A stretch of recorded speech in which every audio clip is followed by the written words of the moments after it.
Blog Talk Radio. Hello, everyone. I am Leona Abraham Brando, host for Blog Talk Radio, Shedding Light. Have you ever wondered why, with 2.3 million men, women, and youth incarcerated in the United States of America, why there is mass incarceration in the United States? There are many reasons. However, one reason we can all attest to and probably agree that we as advocates around the country have a problem uniting to bring about positive changes and succeed in our goals to end mass incarceration, death row, life and life without parole, and much more. Today we're going to be talking about some of the problems and how we can change in the way we do things. We watch the news all the time. Well, I do, and I know many of you do, with all the things going on in this government in the United States of America and around the country. We get sick of it because all we see is the Democrats and the Republicans at one another's throats, going on and on and on about nothing. They can't come together for the American people, yet they put the American people into everything they say. They're doing this for the American people, or they're doing that for the American people, when in fact they're just in disagreement and opposition because they can't stand one another. They can't stand the other party. Well, that's the same way it is with advocates around this country. We have a problem because when some advocates have problems with another advocate or other advocates, and they're in their cliques or they're in their groups, they start taking sides, not really knowing what the other person is all about or what the other advocates are all about. They just decide to take sides. Now, we have an upcoming event in June. For the entire month of June, we're going to be making phone calls, writing letters, sending emails to the United Nations, to the major news outlets. We're going to be demanding justice in a lot of these areas of injustice in the United States of America. One of them is ending the death penalty, because it doesn't make sense that we're going to have someone executed for executing someone else. That's the mentality of this government. That's not showing any kind of role model to the young people or even to the adults and adolescents. Two wrongs don't make a right. We're also looking at ending life and life without parole, because we are the only country in the entire world that has such unrealistic sentencing, unless, as in most countries, unless it involves terrorism or it involves serial killing or mass shootings. We're also looking at defunding the Department of Corrections around the country and law enforcement until we can start seeing some positive interaction between the prison officials, COs, and the incarcerated population. Unless we can start seeing less street killings by law enforcement and more positive interaction. Every time the media reports, they report one-sided stories. So the media is another area that we want to bombard with phone calls, letters, and emails, because they need to start reporting both sides. They need to start going into the prisons and meeting with the individuals in prisons, just as our legislative members should be doing. There is no voice out there for the incarcerated, but yet there's a lot of allegations. There's a lot of judgmental attitudes because they're not hearing both sides. We need to start looking at a lot of these issues that are going on. Medical providers, contracted medical providers in the prisons. I just learned from a longtime advocate out of California that her husband was killed. Her husband was killed. He was stabbed to death by a so-called prisoner, another prisoner in California. And she's going to be talking about it because her husband had filed a lawsuit prior to being killed. And now he's dead. That lawsuit won't go through. There are many lawsuits being filed around the country, in prisons around the country, for the abuses the violations,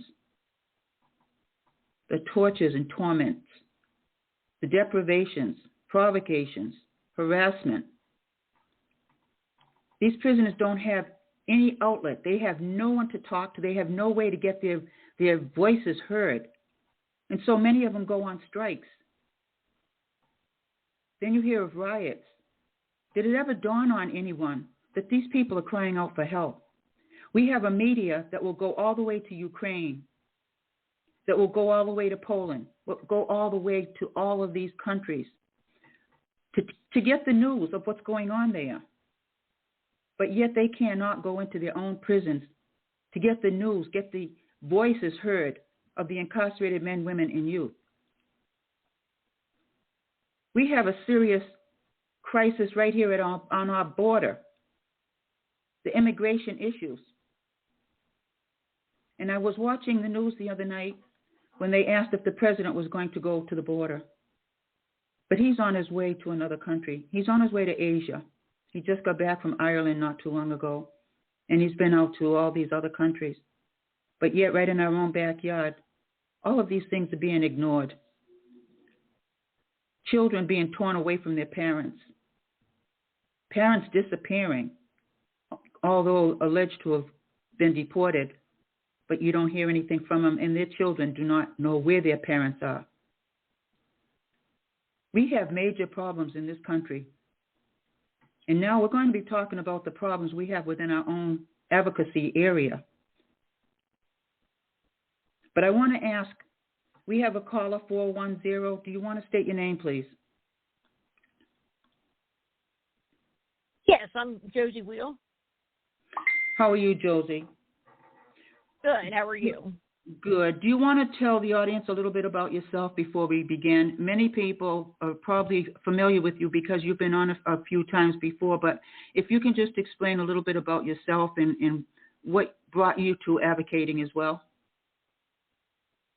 Yes, I'm a retired police officer, and currently I'm married to an inmate who is serving life, and he was wrongfully convicted. And I want to congratulate you again on that. Josie and her husband, Shane, just recently got married, and they're both beautiful people. So I really want to thank you for coming on the show today as well, Josie. Sure. As I was saying, there is this event that we're going to be holding next month, which is only a couple of weeks away. And prisoners want to get involved. The incarcerated population want to get involved. They cannot make the phone calls to the media or to the United Nations or to the legislative members or to the governors, but they do want to write letters. I was asked by a couple of prisoners to contact some advocates whom I've had problems with in the past, one mainly because she never responds to any of my emails. So I sent her an email and I invited her to come on the show to talk about what they've been doing. And as I told one of the inmates, I said, I won't hear from her. I will bet you I will not get a response from her. So we made a $10 bet, just jokingly.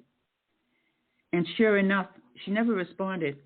But when I sent an email to another advocate, letting her know what was going on, the email also went to this advocate that I invited to come on the show. And her response was, F you. And I'm saying it in kind words because her words were not as polite or professional. This is a problem that we seem to have in this country. A couple of weeks ago, we had a guest on the show that spoke about some monies that were collected to help a prisoner, and the monies were spent by the person they entrusted with the monies. We had on one time another individual who had served some time in prison and came out, and unfortunately, we have a prisoner calling in now from Missouri. An offender at the Jefferson City Correctional Center. This call is from a correctional. To refuse this brief call, press thank you for using Securus. And as I was start the conversation and now. as I was saying, a lot of the incarcerated individuals are asking to join, to recruit, to share, and to participate in this upcoming event. And this one on the phone, he is going to be speaking in a few minutes. But what happened is when we have incarcerated individuals asking us to contact other advocates to try to get them to join this event that we're going to be doing, which is a national event of calling, letter writing, and emailing. When we have problems with certain advocates and we're trying to connect with them, in spite of the fact that many of them sometimes do not even respond, or they have their, as I say, clicks. And if you have a problem with one advocate, you can believe in that clique or that group, you're going to have a problem with all of them. This is not helping our incarcerated individuals that we are trying to help to free them. This is only complicating matters, because unless we do things in unity and on a nationwide basis, we're not going to see the success. Just as we're not going to see the success with the Democrats and the Republicans with this debt ceiling that's about to expire in a couple of weeks. So we can choose to be like them, or we can choose to unite, regardless of our differences, come together to try to see some resolutions to these injustices going on in the United States of America. I'm going to now introduce Reginald Clemens. He is from Missouri. He is wrongfully convicted. There is another one as well, Christopher Dunn. These men have been wrongfully convicted. They have been in prison for years. And I want Reginald to do a little speaking on his behalf as well. So, Reginald, can you hear? Can you hear us? Yes, I can hear you. I can hear you perfectly fine.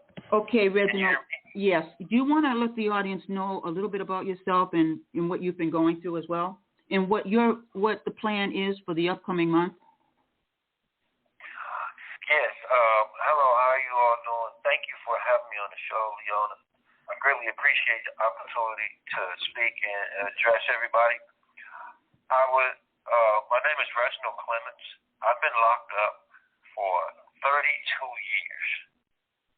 I am now 52 years old, and This call is from a correctional facility and may be monitored and recorded. my knees, my back, and my body ain't getting any younger. And I say that kind of in a joking way, but at the same time, but it's a reality check to the fact I've been locked up for 32 years. Some people kind of shrug at 32 years like that's not a long time. And because the Department of Corrections in Missouri, they say 24 of those years don't count. And what it all really boils down to is my case has become political because I was beaten by the police. And because God moved the heart of a judge to hear the evidence and look at the evidence in a non-biased fashion, and came to the conclusion that I was, in fact, beaten by the police. And they had beaten me into a confession. Now, my case, it's a lot of corruption involved, hiding evidence, destroying evidence, tampering with evidence. And what happened in my case is I got convicted of a crime of a murder that I tried to prevent. And I almost got executed in 2009. Yes, I got convicted in 1993 of a murder that I tried to prevent, and sentenced to death, and almost executed in 2009. And how did this happen? And how is it still happening, and the injustice and the corruption still happening and taking place? Because they stick together. Right, wrong, and indifferent. The unity amongst the corrupt and the racist and the neo-Nazi fascist regime that is in the neo-Nazi Ku Klux Klan regime that is in this country. There's court cases, there's case after case. And I want everybody to understand please, I'm begging you. The corporate Confederate agenda is real. The corporate Confederate agenda is what was behind January 6th. The corporate Confederate agenda is what is behind Donald Trump and the QAnon so-called tropes. The media need to quit calling it tropes and QAnon and call it the Confederacy. Because that's what it is. It's the rise of the Confederacy, and they're throwing all these other things up here as distractions. Now, I've witnessed what it's like because I come from a Ku Klux Klan death camp. That's where I almost got executed. Right here in the heart of the United States, there's a Ku Klux Klan death camp, a neo-Nazi Ku Klux Klan death camp in Potosi, Missouri.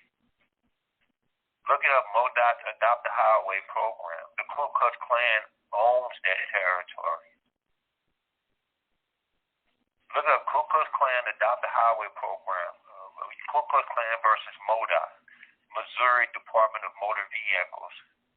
Because they bought a stretch of highway and put up signs and said, no niggers allowed. They tried to ban black people from using a stretch of the highway, a federal state highway. Interstate highway, excuse me. Now let that all sink in, please. Because this is not an exaggeration. You can research it. You should be able to Google it. Potosi, Missouri, Ku Klux Klan territory. Matter of fact, the National Grand Wizard was killed in Potosi because that's where he lived at. That shows you how highly concentrated of a Ku Klux Klan territory Potosi, Missouri is. And that's where Missouri's death camp is.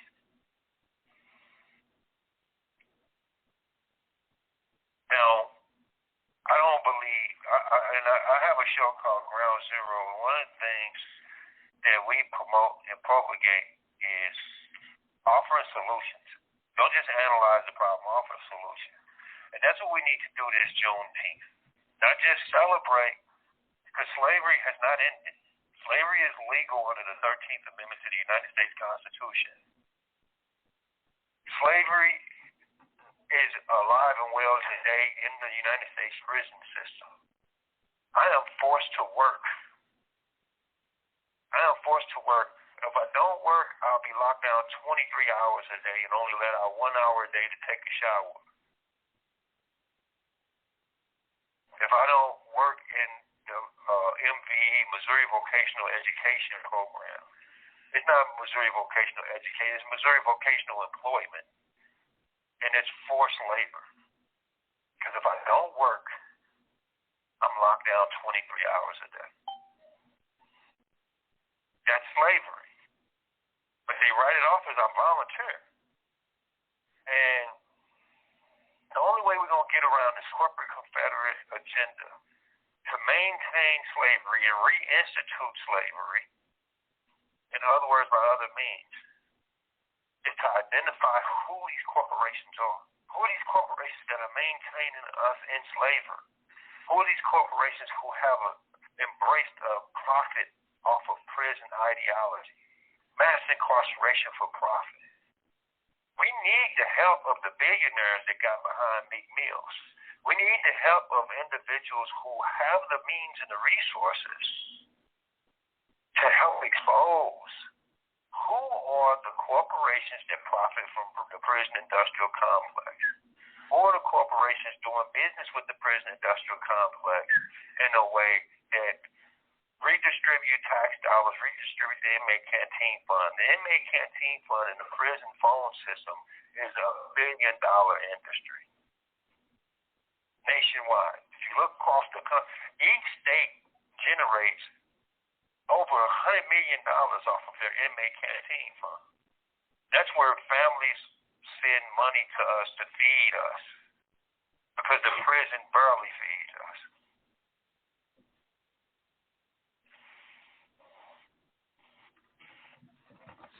Okay. Think about that.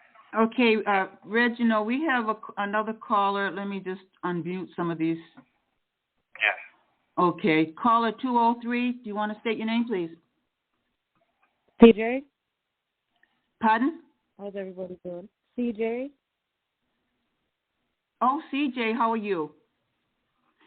I'm good. I wanted CJ, do you want to introduce yourself to the audience, because I would also like to ask you about the possibility of interviewing this young man that's speaking now. But if you can introduce yourself to the audience, thank you. Yes. So I'm CJ. I'm a grassroots organizer located in New Holmesville, Connecticut. That's a section of New Haven. And, I am the lead organizer for Black and Brown.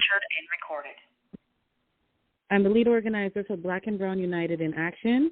Our focus is the empowerment, protection, and upliftment of Black and Brown people. One of the things that is near and dear to my heart is mass incarceration and deportation defense, because I am also from Trinidad and Tobago. So I'm just so happy to be here today, and I would love to have you on the podcast, sir. Thank you. I would love to be here. Thank you for offering me the opportunity. I'd love to make arrangements with you to make that happen. And CJ, this is one of the wrongfully convicted out of Missouri. I heard it. I'm listening, and I'm trying not to get angry because I'm like, everything he's saying, this is what we're talking about. People, let's just dial it back, Leona. Here's the thing. Which entity do we all know profits from poverty? There's only one entity, right? And for that reason, many of our brothers and sisters are doing time. Why? Because guess who's making the money? There's money to be made in poverty. That's why they maintain crime, right? And this poor person, I could only imagine what he's eating. We just saw somebody lose their life eaten alive by bed bugs. I mean, come on. But, you all know what I mean. This is ridiculous. Exactly.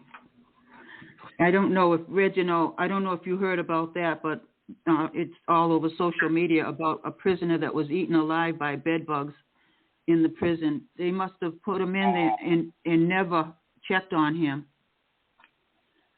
I was have access to the internet and Facebook and different things. So that we can't get any information out to the mass populace or keep up with the current events for real. And there is, there's a woman from California. Her name is Mary Trunsdale, and Mary's husband was murdered in prison, and he had filed a lawsuit against the prison.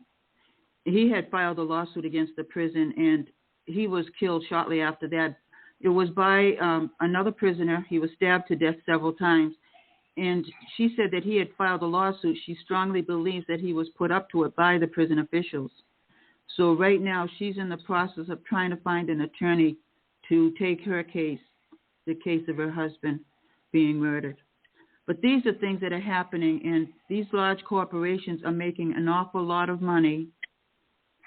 As Reginald said and as CJ said, a lot of money on these incarcerated individuals. And these are the large corporations.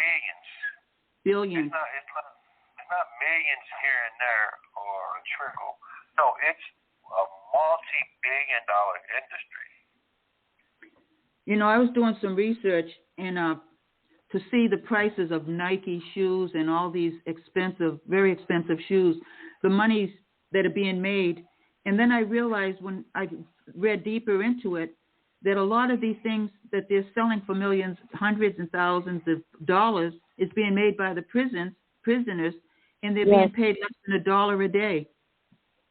Yes, and they don't get clean water, and they don't get food. I wouldn't even feed animals that. Like, for real, it's bad, right? But again, there's money to be made in poverty, and in order to maintain poverty, crime has to be maintained. Once again, there's only one entity that can maintain crime and then look the other way. So we know who's doing it, and we need people to get up and stand up and say this shit needs to stop, because it has to stop.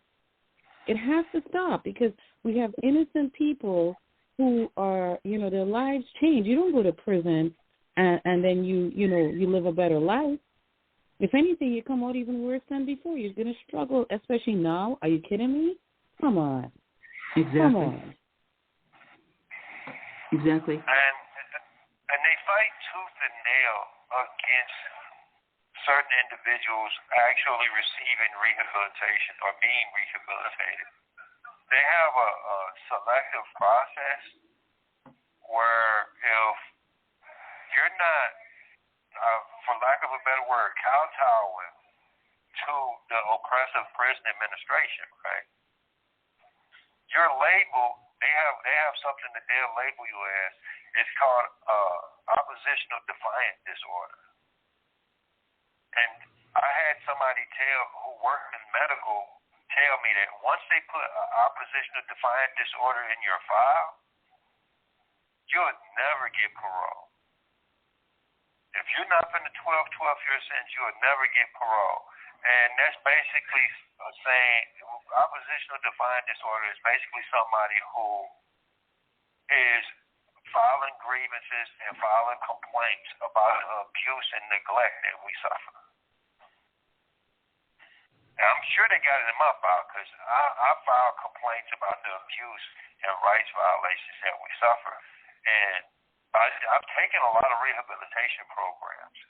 I've got like 34 certificates that I've earned over the years because I believe in being a better person. But they hate for me to become a better person.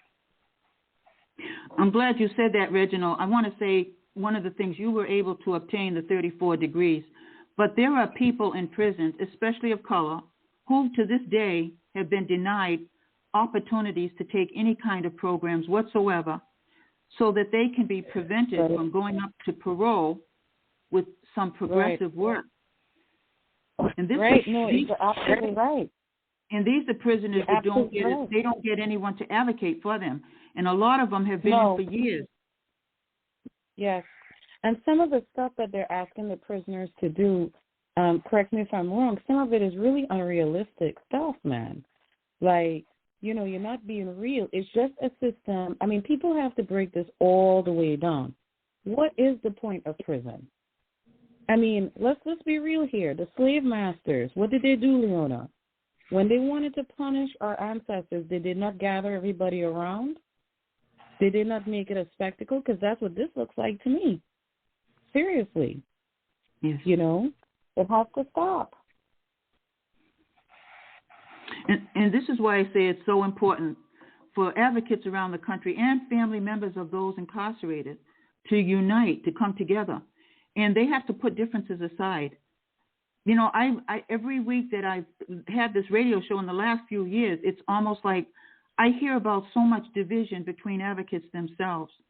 And yet, with this division, we're forgetting the focus. And the focus is on helping these incarcerated individuals, to help them to become free, to help them to become progressive while they're inside.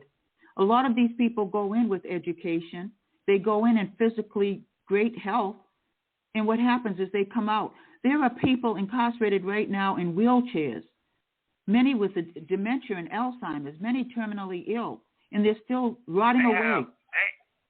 They have entire housing units full of people who are on wheelchairs and who are bedridden and need their diapers changed. So it's supposed to be in old folks' homes or hospitals up under hospice care or something. And what they do to try and cut this call is from a correctional facility and may be monitored and recorded. You have 1 minute left. Inmates as DLAs, designated living assistants, right? And they have prisoners taking care of other prisoners where I'm saying, and it's a beautiful thing as far as the prisoners being willing to take care of someone who needs their diaper changed and everything. God bless their heart and reward them. But this is not our responsibility. It's the responsibility of the prison system. And they cut costs by doing this. And they subjugate us to this. Reggie, you're probably going to be able to call back in again. You will be able, but I want to say real quickly, this is why ACLU should be bombarded as well, because they should do a class action nationwide in all the DOCs with all of these individuals that are so old they cannot do anything to anyone because they can't even take care of themselves. And ACLU should be doing class actions around the country Thank you for using Securus. Goodbye.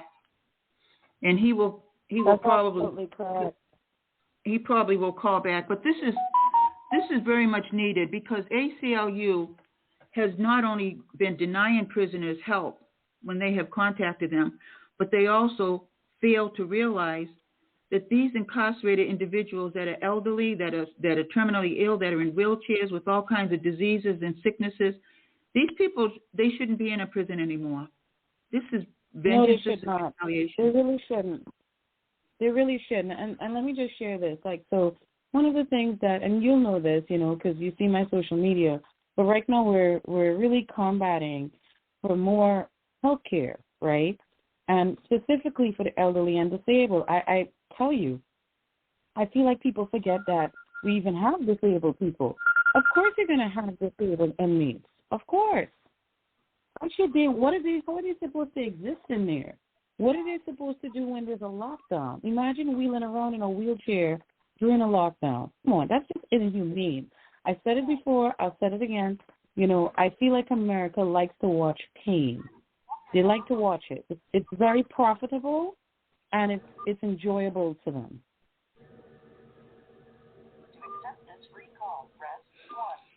I'm having trouble. I don't know if you ever have this problem, but when you press 1 to let the call come through, it keeps recording. Sometimes they have to call back, which is what he's going to have to do, is call back. But as you were saying. Mhm. Yeah, no, I mean, there's money to be made from poverty, And one of the best ways to maintain poverty is through crime. And I think that a lot of people don't realize, there's this automatic stigmatization of the incarcerated, as if we don't know that many of our ancestors were wrongfully incarcerated too, right? Exactly. I'm very sure if we were to go back in a time machine and talk to the first slaves who were, taken from Africa, I doubt highly they thought that they were going on a cruise. You know what I'm saying? So yes. This is like a problem that goes beyond our era, and it needs to stop. We're in 2023. Now, let's just say by some weird fate of white supremacy, right, because only white supremacy will let it happen, Donald Trump actually goes to jail. You really think he's going to go? And do you think they're going to put him in a place like that? And the answer is no and no. Not at all. He's not the right color to suffer. You know what I'm saying? But for whatever reason, we get fascinated with seeing our people suffer, and we need to really destigmatize the prison population, because it's made to seem like they're the only ones. How about we look at the people who do the real crime, the white-collar crime? I don't see us getting mad about that. No, I was just saying the other day, if that had been terrorism from other countries that did the destruction at the Capitol, January 6th insurrection, they would have been in prison by now. They would have probably been serving a life in Guantanamo Bay. But they got a slap on the hand. That was you and I. That was you and I. And we could have just been walking by. We would have been in jail right now. And we didn't even do nothing. We just walked by. And we would have been in jail, because that's how this system is set up. And I think a lot of people have to have a reality check as to what is the prison system. It's a systemic way to keep people oppressed. Am I saying that there are not people who commit some real horrid crimes? Of course. To go back to the point that you made before about groups not getting along, let me tell you something.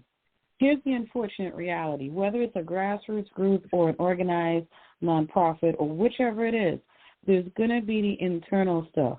Now, I don't mind disagreeing with someone, and I do not mind accepting what I may not necessarily agree with. What I do mind is toxicity. That's a different, an impervious behavior and, virtue signaling. When you're using the movement to boost yourself, yes, I'll have a problem with that. Because when you hear stories like this, you should never want to entertain that kind of foolishness. This man is called in from prison to tell his story. When he hangs that phone up, he's still in prison. Okay? He's doing whatever he can to get his story out there. So we're not going to let people exploit and use. We just need the right people to jump on board and get mad enough. And really, you're right. With the ACLU, this should be a national Is This he? call is from a Seriously, correctional if we facility stop and Talk may be City, monitored we and have to stop recorded. this too, you know? ACLU it's getting a bad rep for not advocating for the incarcerated population in the United States. And Reginald Clemens was actually interviewed by the Associated Press. Reginald, do you want to tell about your? Okay. You talking about the situation where we got attacked while praying? You were interviewed by the Associated Press. Yeah, the Associated Press did a story about a lawsuit that we have pending, and this also relates to rehabilitation as well. Because what is the most rehabilitative thing that you can do than pray?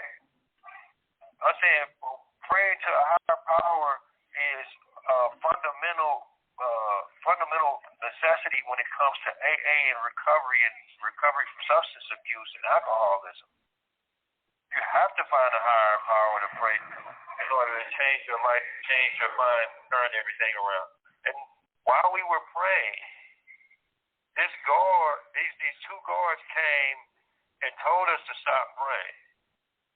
And then they maced us and attacked us and put us in handcuffs and took us over to the hole. The person that was leading the prayer, they body slammed him and put one knee in his neck and one knee in his back, just like Derek Chauvin did George Floyd. And that's a blood choke. And to this day, I'm still in shock. Because these are supposed to be the people that are trying to help me. These are supposed to be the people that are supposed to try to protect me and encourage me to be a better person. But instead, I'm abused and battered, and to this day, they're still hiding the videotape of the incident. So what that tells me is that they don't care about me or what happened to me. They didn't try to investigate them or try to investigate them for crimes of assault and abuse. And the guard that maced us, Carl Hart, he's a pedophile. He just caught a case for child pornography and child molestation. And these are the type of people the prison system have watching over us and doing all these malicious, heinous things to us. And everybody turns a blind eye like it's not happening. It's scary. It is. And the thing that gives me courage is my prayer. And sometimes I think that they don't want, and the name of the lawsuit is Reginald Clemens versus Ann Precythe. Reginald Clemens versus Ann Precythe. The case number is 422 CV 158. That's 422 CV 158. And I thank God that, and I contacted the ACLU and a lot of other activist organizations. I thank God this organization called CARE, CAIR, CARE, they've taken up the lawsuit and they're pushing the lawsuit forward. But and that's counter to my rehabilitation. And man, speaking of rehabilitation, just today I found out that the certificates that I was talking about, I'm gonna be filing a complaint about this. They stripped like 28 of the 34 certificates I have out of my file. As far as they're not logged or show up in my file at all. So somebody has went into my files and they're deleting stuff out of my files. So it'll look like I'm not doing anything. I'm just sitting here in prison, and I don't. All my credentials are just erased. Reginald, I want to say something real quick. Madeline Colburn is not on with us. But Madeline Colburn, she's a chaplain in the prison, but she's been a long-time advocate. Madeline Colburn actually had to go back to her maiden name because they had her listed as deceased for many, many years. You go on the internet and type in Madeline Colburn deceased. Madeline has been an activist for years. She's a reverend. She's a prison chaplain. She's done a lot. And she didn't realize they had her listed as dead until she tried to go to Ghana, I believe it was, in West Africa one time. And that's when she learned that she was actually listed as deceased. She went through the government. She did everything she possibly could to resolve the issue and couldn't do it. So finally she had to revert back to her maiden name. But these are some of the things that she do. If I may really quick, one of my very good friends and ally and comrade, he is a member, the leader for CARE Connecticut. So it pleases me, Allah is smiling, I'm smiling, inshallah, to hear that CARE is on your side. That really made me smile. So there's hope. There are people out there who see and who know. We just need more support, right? We need more people to come forward because this is not going to end. Talking about it is one thing, side. We need to press harder and challenge this thing, like you're saying, Leona, really. Yeah. And actually support programs like CARE, because CARE in California, the same thing. They helped somebody years ago that I was trying to help. Unfortunately, the girl got deported back to the Middle East. But these are some of the these organizations. They need to really get support, and those that aren't active, we really need to expose them. Really need to. Absolutely, because let me tell you something. Right now, I'm working with CARE to declare Eid a holiday so that the students could stay home and pray and, observe the day. Just 2 days, right? I mean, let's think about it. The students, the Muslim students, they don't celebrate other holidays, but they're still respected. It shouldn't be, neuroscience that this should happen. But this is the thing when we're fighting for human rights and civil rights. The fact that a gun has more rights than the three of us combined with this group, that is the kind of country we're in. That's the bottom line, and we have to fight that. Exactly. There's a lot of things that, they're trying to take the prayer out of the school in California. Florida. They're trying to do a lot in Florida. They're trying to even do away with the history of the issues that we are talking about now. They're trying to get rid of all the history books. Let me tell you something. History, right? No, this is happening now. It's history when it stops. Exactly. He's absolutely right. He's absolutely right. They just keep calling it other things. It's like now, what a lot of people don't know is modern day lynchings. Lynching ain't stopped. They're just not classified as lynchings anymore.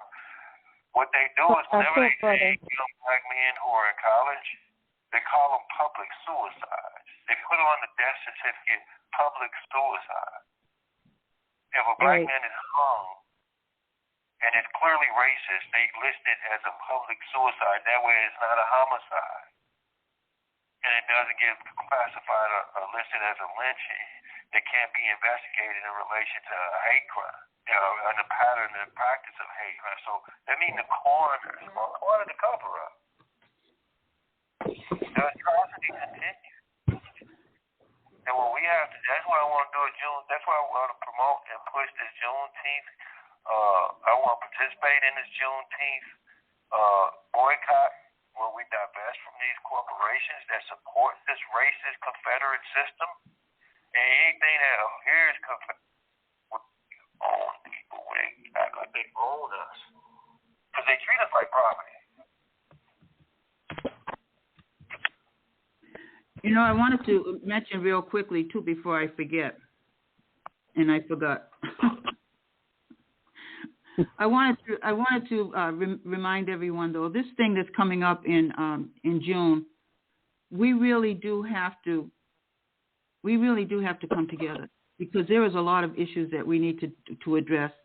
And one of them, too, is even housing the incarcerated individuals accordingly, according to their age groups. You know, there's a lot of youth out there that are in adult prisons. There's a lot of gang members that should be in separate prisons or separate blocks, elderly, middle-aged. A lot of these things, we need to look at that as well. People with mental health issues shouldn't be incarcerated at all. No, they shouldn't. And there's an organization, Family and Friends for Individuals for the Mentally Ill. They're going to be on tomorrow talking about what they're doing. They're going to be hosting tomorrow's show, and they're going to be on at 6:30 p.m. Eastern Daylight Time. That's Donna Wynant and her crew. But these are things, and also the restoration of prisoners' rights to vote. This is very important that we fight for their rights to be restored. As I say all the time, Maine and Vermont, they never took away the rights of their prisoners. They never took away the rights. And that's what the problem is in this country. It's so inconsistent. Everything that they do. It's not only inconsistent.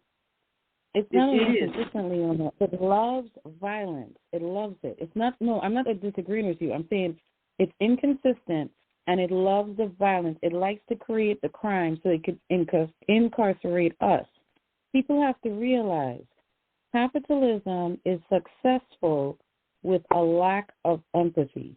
The minute there's no empathy, capitalism wins. And the reality is, in this society, there is very little empathy for anyone who's incarcerated, period, especially if you're black. That's just like the stain of stains, you know? It's not meant, like, you have to ask yourself, why do they call it reentry if you can't even reenter without being criminalized again? Again, I'm not saying we support every crime. We're not saying that. We're just saying that, you know, the measures taken here. We have people who are being eaten alive by bed bugs. We have people who aren't getting proper meals, proper sewage. We have the mentally unwell who are being handled and mishandled by prison officers. They are not trained to handle mental unwellness. It's just chaos. You're mixing people up to the next. And that prisoner in Florida that was scalded to death, Darrell Rainey, in the shower. These are the kind of barbaric things that are being done to prisoners. It's ridiculous, but these are happening. I just get up. Go ahead, Reggie. I know there was a mentally challenged and mentally disturbed individual who was chemically imbalanced named Nathan Fisher. I'll never forget it because, and this happened way back in the 90s, but it marked my soul, my heart, my mind to the degree that I haven't forgotten the incident because I was a part of a suicide observation assistant program where I dealt with people with mental issues and stuff, and I kind of make rounds and check to see if they were okay and report any odd behavior. Nathan Fisher was abused by this guard named Morgan Warren. Morgan Warren ended up becoming a lieutenant later on down the road, and he was extremely abusive. And I remember he had raped a fellow female staff member, and nothing was done to him. And her name was Flores. She filed a lawsuit about the situation, and the administration didn't fire him or terminate his employment or anything. Well, when it came to this guy named Nathan Fisher, Morgan Warren used to have him stick stuff up in his butt. And Morgan Warren at one point took and put a flashlight up into the young man's body cavity. And he got away with it because Nathan Fisher was mentally challenged and didn't have any family support on the street.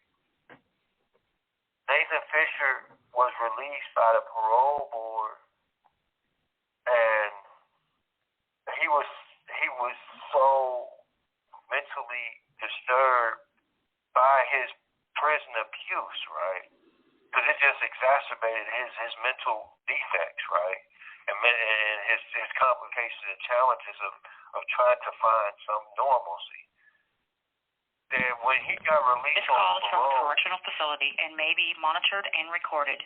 it was so hard for his sister to try and take care of him that she gave up and drove him out of town and called the parole board and told them that he is outside the state, and he got picked up and put back in prison on a parole violation for leaving the state of Missouri. But and she was at her wit's end, and I could only imagine, because Nathan Fisher used to swallow spoons and lighters and different stuff for attention, and they had to take him out to the hospital and get the stuff out of his stomach. But I'm saying, look at the cycle of abuse. I've watched people lose their minds because of the abuse in prison. They were perfectly normal when they came. They were young, and the abuse of the prison system destroyed them to the point where they started playing with their own feces and stuff to try and get attention, to try and draw attention to their abuse, and those mental breakdowns. You know, that happened. That happened. There was You have 1 minute left. There was a young man that a young black male who gouged his own eyes out. He was on death row, and I think they just stayed his execution. But that's how much pain and suffering these people are going through, to the point where they can't get anyone to listen to them, to help them, so they take it out on themselves. It's just sad, really. That's what a hunger strike is. It's a mental breakdown. I've been on 4 different hunger strikes, and I didn't see them as mental breakdowns until later on. But I realize now that those are actually mental breakdowns, where I was hurting myself to prove that you can't hurt me. I can hurt myself worse than you can hurt me. It's sad. It's pretty sad when people have to revert to that kind of behavior on themselves. It just is sick. Just as sick. But I'm going to remind the audience. Thank you for using Securus. Goodbye. I'm going to remind the audience again. We have about 2 weeks left before June, and I want to let everyone know the main places we want to target is the United Nations, and I've been sending that information around through social media. We want to target the media. Newsweek as well, and Time Magazine, and Associated Press, and Reuters, United Press International. Those places, anytime anyone needs to have addresses or telephone numbers, emails, if they cannot find it through social media, it will be on the it will be available to you. So you can just email, just message me or whatever, and then I can get you back on track with the contact information. Then again, you can actually do some research yourself by looking up CNN News or MSNBC. Some people might want to contact Fox. If you can't get through some of the others, you can just try to hit the media up. And also, like I say, the legislative members, especially those who are focusing right now on criminal justice reform, because those are the ones that need to go into the prison and meet with these incarcerated individuals. You cannot fight for criminal justice reform when you do not have an idea or a clue as to what's going on behind those prison walls. And it makes a big difference to the incarcerated to know that legislative members care enough to go in and meet with them. Leona, so I have to say, Leona, out here in Connecticut, we're blessed to have Representative Robin Porter, who does do that. She does go in, she does meet, and I appreciate her dearly because she's very passionate about this in particular, to the point that she even took a trip to Norway to learn from them what are they doing there, because their prison system is completely different. It's not hostile. Exactly. It's made for reentry. So we could do this. The question is, why would we? Because there's money involved. We need to address that. You know what I mean? we actually have, even in Massachusetts, we have Senator Jamie Eldridge, who has gone into the prisons. We have Senator Liz Miranda, who has gone into the prisons. There are some that are visiting the prisons, but they themselves also say more need to go in. So you have some in Connecticut. We have to encourage or challenge them. Families Against Mandatory Minimum is always encouraging everybody to contact the legislative members and challenge them or encourage them to go into the prisons and start meeting with these incarcerated individuals. You mentioned Norway as well. There have been people in this country that have been going to Norway to find out how they're so successful in what they do. Norway is the role model for prisons throughout the world. And not only that, but again, I have not interviewed anybody from other countries that have said that their sentencing is beyond 25 years unless it's terrorism, serial killing, or mass murders. Other than that, the maximum that they sentence is 25 years for any crime. Not life without parole. And this is where we have to focus on letting our media know that this is what they need to do, is stop meeting with these incarcerated and start working with the legislative members to bring about positive changes.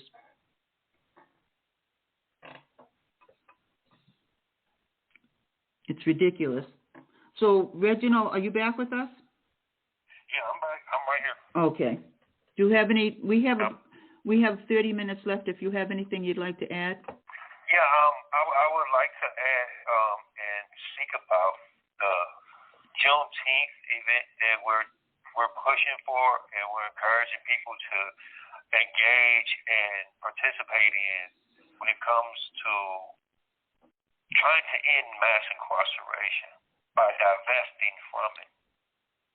What we would like to do, what we're pushing for, is a concerted effort by everybody to boycott corporations that profit from the prison industrial complex, that profit from mass incarceration. Because the prison system shouldn't generate profit margins anyway. It's a tax-subsidized governmental agency. Any money that the governmental agencies save that are so-called profits should actually be tax returns returned to the taxpayers, because those are unused expenditures. They should be returned to the taxpayers, not turned over to corporations who believe in slavery.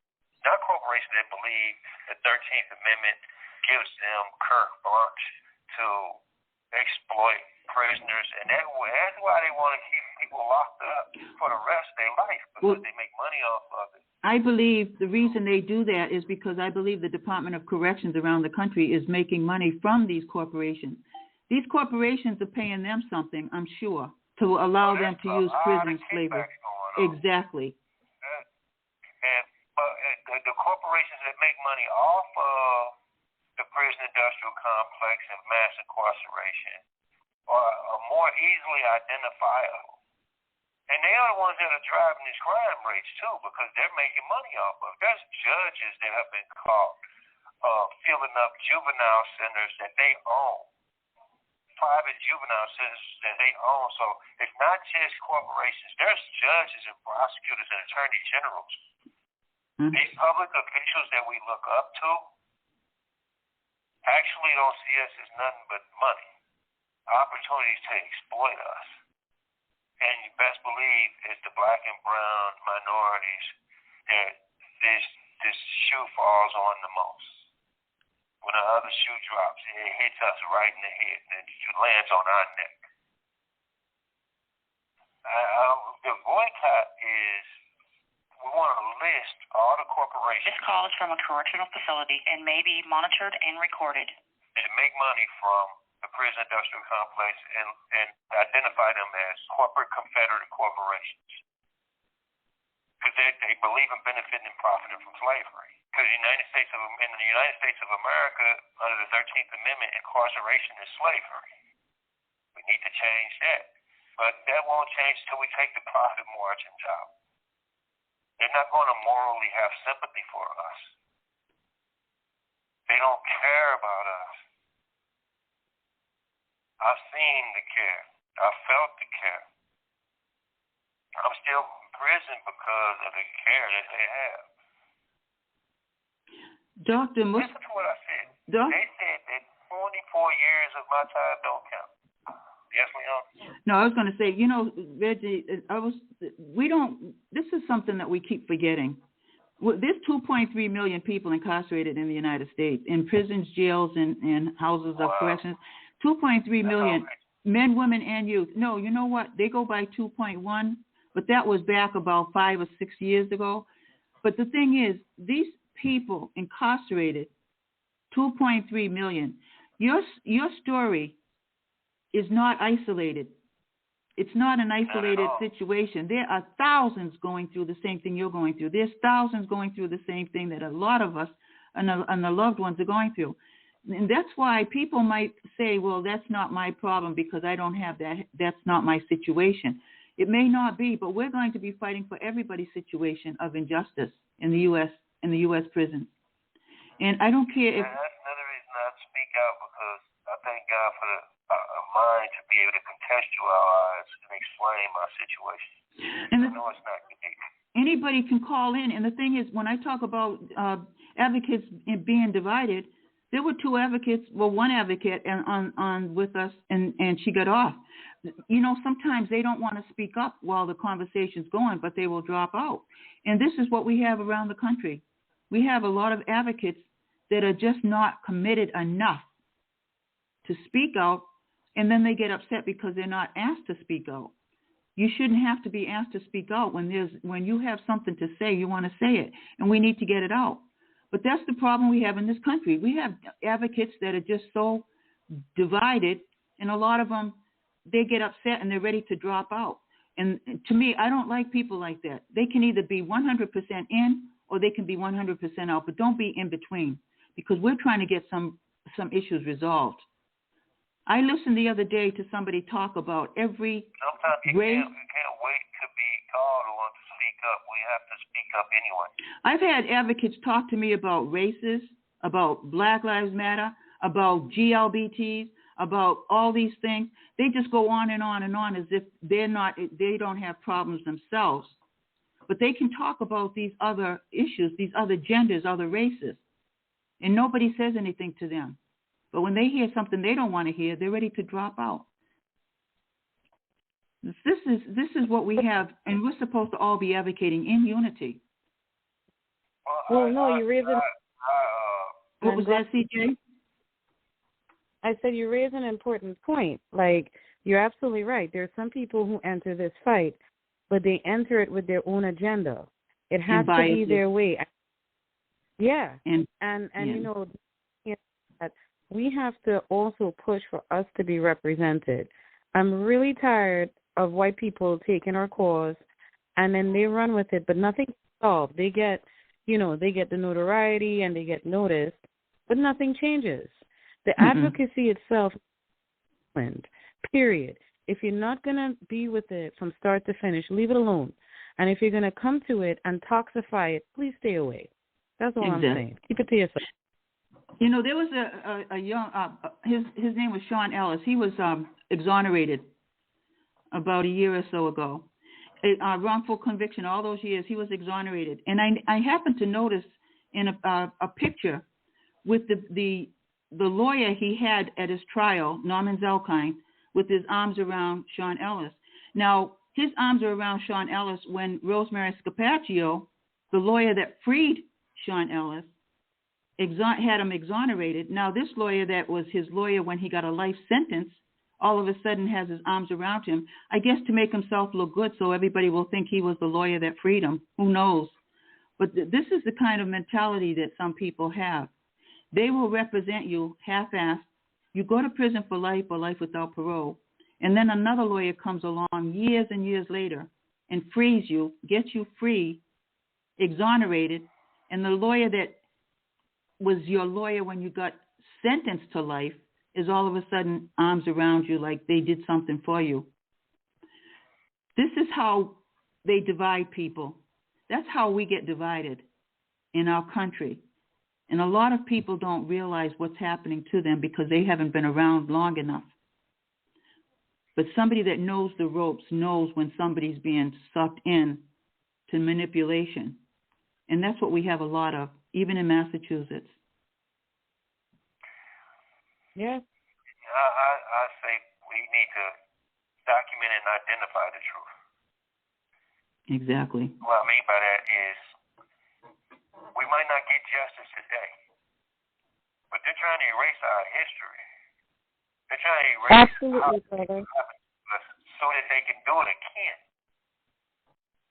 Mm-hmm. We need to document present history, present day repetition, document the truth so that there will be a continuous record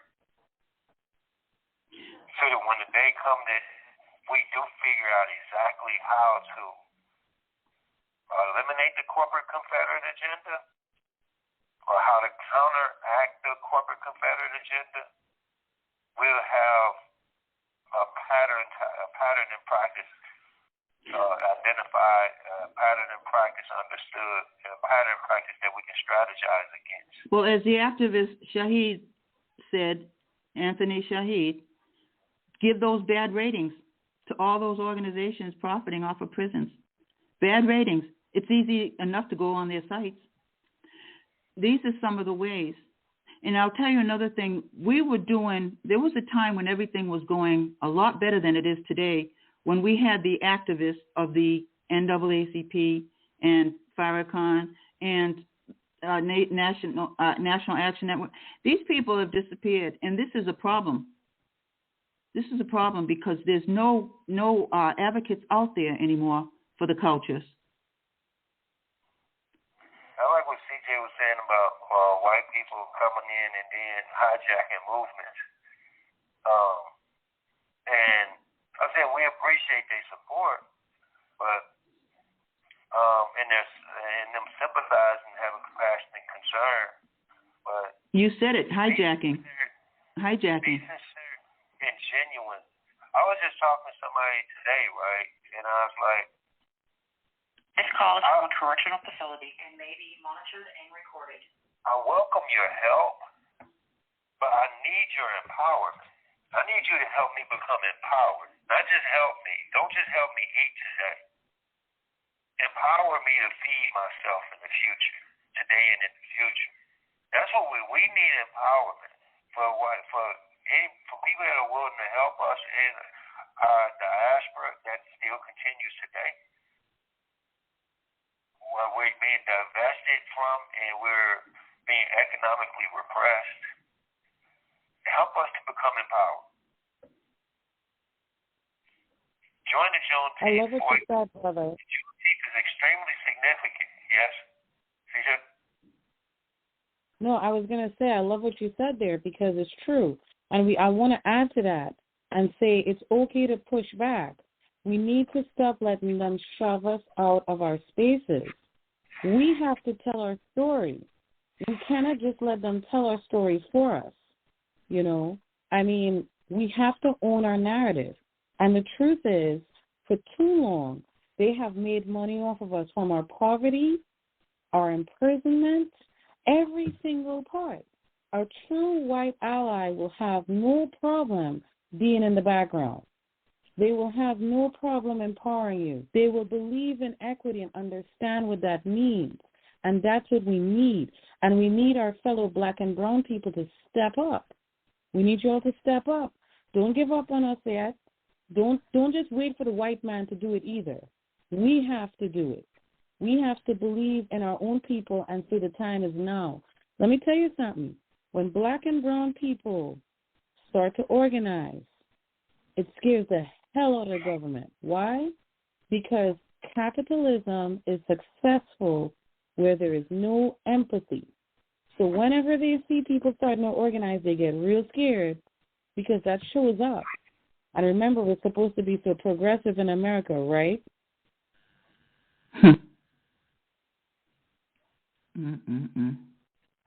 I want to mention something real quick too. Talking about mass incarceration, they have movies out there that they're making. Producers are making all kinds of money on violent movies, and most of these violent movies come from real life experiences, real life situations of violence, and people pay all kinds of money to see violence in the movies. And I often wonder if these movies are not being produced by these producers, by our government, to put the fear or to maintain the fear in the public, so that the public is always going to be fearful of people behind prison walls or people in the communities that are subjected to police interaction or whatever. I think that if they did away with all of these movies that they produce, the violent movies, I think that crime would not only go down, but I think people would be less fearful. Although people they'll still run from the police, because the police have gotten a reputation that everyone fears, red, white, black, brown, whatever the color may be. They are afraid to stop when a police car is behind them, because they're afraid of what the police are going to do. And I'm going to add to that, too, because it's not just the violence part. It's the fascination with guns, right? A lot of these movies, for whatever reason, we can't even watch our good old cartoons without gun violence in it. It's mental slavery. But let's add to that. Why is it whenever, right, there's a movie regarding the end of the world, it always comes down to a white person trying to survive? You ever notice that? The black people will make it, but they're not the ones really leading the way, and we need to challenge that, because we're the reason why they're still here. I mean, we're generous people. Seriously. We built this country on our backs. You know, if you watch these movies, wherever there's the end of the world, there's always that white person who always knows the answer and is always fighting. Why is that the representation? And you see what that leads to. It instills mentally that we need that white savior, and that is wrong. What we need to do is to remember that we have beautiful golden skin and that we built this. This is ours. We just need to take it back. Period. And I agree with you. This country was built on, where did the diamonds and the gold come from? But Africa. Where did the oils come from? And the myrrh, the perfumes and all that? From the Middle East. So every time there was a war, our troops, they always came back with something from those countries. And I often wondered why we even were in those countries, because at the time there was no way that any country could hit the United States. Now, in modern day technology, there's ways they seem to be doing it, but we have domestic violence, domestic terrorism in this country, and what is the government doing but slapping them on the hands, on the wrist, or putting them in prison for a couple of years, when there's people serving life sentences and on death row for less? It's interesting that you mentioned domestic violence, right? Because our racial relations in this country to a spousal abuse or domestic violence type of situation, where we are the battered people and we're the non-sympathetic victim, where people don't really sympathize with us. And people would look the other way when they hear us in the house being beaten and us in the house screaming and everything for help. And people turn a blind eye, and then we end up submitting to our abuser. And when a person, you have 1 minute left, try to take us out of the situation, we end up kind of going back to the same abusive cycle. And it seems like a domestic violence relationship when it comes to racism and violence and crime in this country. But I know one of the simple cures statistically to violence and crime is education and job opportunity. If you increase education and job opportunity in any area, the crime rate drops. So they are intentionally repressing our education and job opportunities in order to keep the crime rate up. And that way they can come in and siphon off the resources with pawn shops and payday loans, and they can use eminent domain to take our properties. Yeah. And it's a vicious cycle. Thank you for using Securus. Well, I'll tell you, that again a lot of what he was saying is very important to maintain, to keep in mind too. And like he was saying, and I also wanted to bring up, and I didn't bring it up before he called. If you notice, you try to look up, and the audience can do the same thing. Look up on the any inmate locator, and look up these inmates, these incarcerated individuals. They're starting now in a lot of these places. They're starting now to not list their race. They will not list if they're black or brown or if they're whatever they might be. They're not listing it. So I often wonder why. And then I realize the reason why they're not listing it is because the statistics that are being maintained by the country is not going to be accurate. If they don't have them listed as black or brown, or if they don't have them listed as Caucasian, well, they might have them listed as Caucasian if they're white. But I've noticed they have not been listing the races of the incarcerated individuals in a lot of places. And I wonder why they're not listing them. The only thing I could assume was that it's because of the statistics, the census of those incarcerated in prisons. They don't want you to know.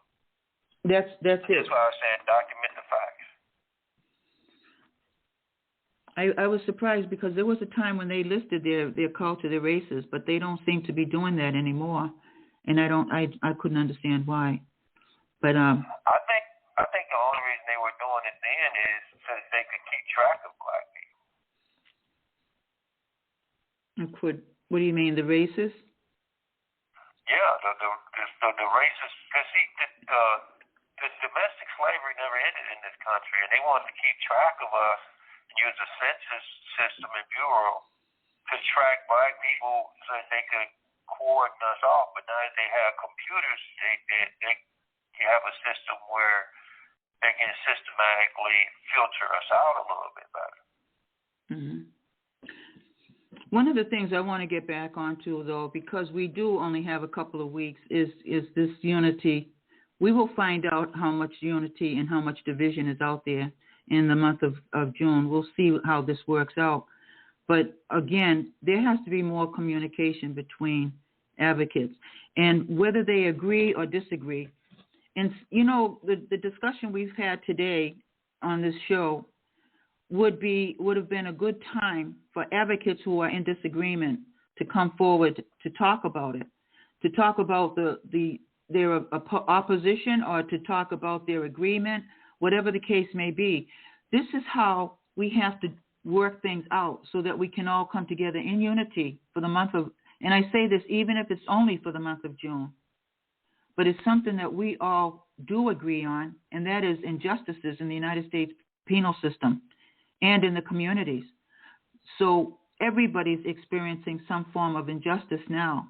They can call about any injustice they want to call about, but we have to bombard the media in the month of June, bombard the nation, the United Nations, and also ACLU, Amnesty International, whomever we have to. And then at the end of the month, if everyone does this on a daily basis, even if everyone just makes 5 or 10 calls or writes 5 letters or whatever the case may be each day, even if they get a recording, just leave a message. If you get an intake, leave a message. But we have to do this. And if it works out, it's going to be successful. I just want my humanity to be recognized. That's all I'm asking the world for. You know, it's sad. Recognize me as a human being instead of an animal. It's sad that people have to be incarcerated for the length of time they have to be incarcerated. It's a shame when we have human beings that are overseeing the incarcerated that are just as criminal-like or more so because they're in uniform or they have titles. It's a shame when we have governors with the death penalty that are so envious of the individuals on death row because those individuals are not sitting in wheelchairs themselves. They're not disabled themselves. They're healthy. And unfortunately, sometimes they say misery loves company. So we have people on the outside, governors out there, or legislative members, or a government that just is either envious because they're not as healthy or they're not as well put together as the people they want to put in prison for life or death. Now, Governor Newsom, a lot of people used to talk about him, but Governor Newsom, I believe, is one of the best governors in the country. He has been releasing a lot of individuals out of prison, including lifers. And I heard from Dorothy D'Agostino that Governor Shapiro from Pennsylvania did away with the death penalty. So there is a little, even though it's little, there is progress being made, and we have to, maybe for the month of June, we need to seal it. We need to seal it by making these mass calls. I think I would like to notice what Juneteenth represents, where the slaves in Texas, 2 years after slavery was abolished, they were still on the plantation because they didn't know that they were free. And the slave masters didn't tell them that slavery had been abolished and that they were free, and continued to work them as slaves. So even though slavery had been abolished on paper, it hadn't actually been abolished socially and economically. So in actuality, slavery continued in Texas throughout the whole state of Texas. That's what Juneteenth represents. You can still be enslaved even though you're not listed as a slave on paper. And that's where we have to have a Juneteenth boycott against that continuing mentality of corporations that have hijacked the 14th Amendment. Well, actually, this is why we decided to hold this in June, because we know that there's going to be a lot of protests out there, or rallies or whatever across the country to celebrate the Juneteenth that you speak of. But that is not what we're doing in this situation. We chose this time because it seems to be the most appropriate time to bring about some justice. And that's hopefully what we're going to try to do. But I wanted to, once again, CJ, if you can just let the audience know one more time about your organization and also your radio, your podcast, so that we can get that out to everyone that wants to listen in or call in or whatever. Sure. Thank you so much. And I really appreciate you inviting me on today. You know, this is such an important platform you have there. I myself, my podcast is The Sound of Black and Brown. It's available on Google and, iTunes and Samsung and so. And I'm also an lead organizer for Black and Brown United in Action. It's a grassroots organization out here in New Hallsville, Connecticut. Thank you so much, Leon. I really appreciate you. And thank you, too, for calling in and sharing your truth. It's important that we tell our stories. This is what frames us, and it can't always be sunshines and lollipops. We have to tell what happened. We can't change anything if we keep ignoring it. You know what I mean? And as I mentioned before, there's only one entity that I know of that has the power to orchestrate this and then just look away, and that's the government. Capitalism is only successful when there is no empathy, and that is something that I've been talking about a lot lately on my podcast, The Sound of Black and Brown, and it is something that we also talk about as a group, Black and Brown United in Action, because it's the truth. It's what we've been talking about for the last few minutes. Where there is no empathy, where nobody cares, capitalism will be successful. And it's time that we start to call it what it is and deal with it for what it is. The prison industry complex is a profit system that does nothing but put pockets in pockets that were already lined. And that in itself is a crime. This call is from a correctional facility and may be monitored and recorded. Everything you say is so true, too, CJ. It's really, it seems like it started to get better, and then all of a sudden it got so much worse after the Trump era. And this goes to show you that we were living under pretense, I believe, all these years when things seemed to be okay or slightly okay. And then it just came right to a full force now. So we'll see what happens in the month of June. We'll see what happens.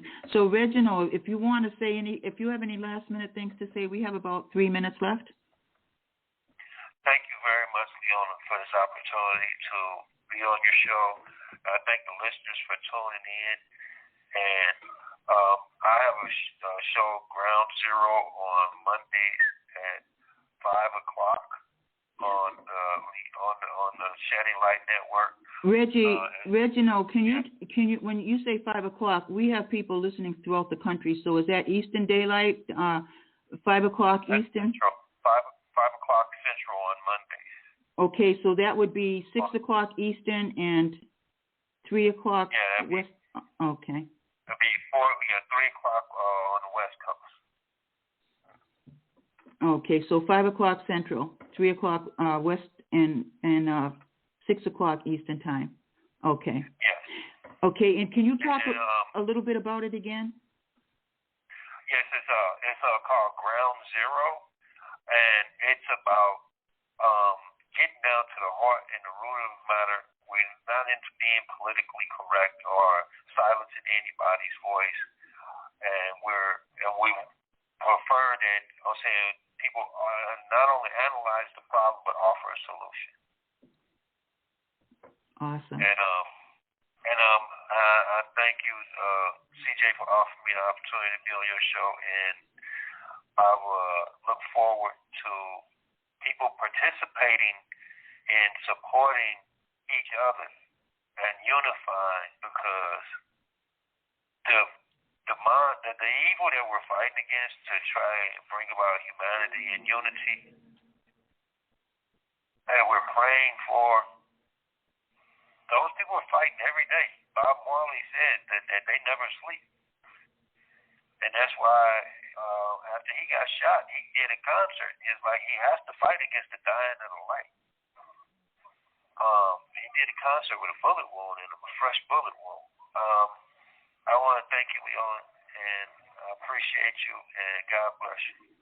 I want to thank you both. I want to thank you both for coming on and talking about these issues and talking about and I want the audience to know this. Reginald Clemens is one individual who just spoke about all the injustices he went through and a few people that he knows.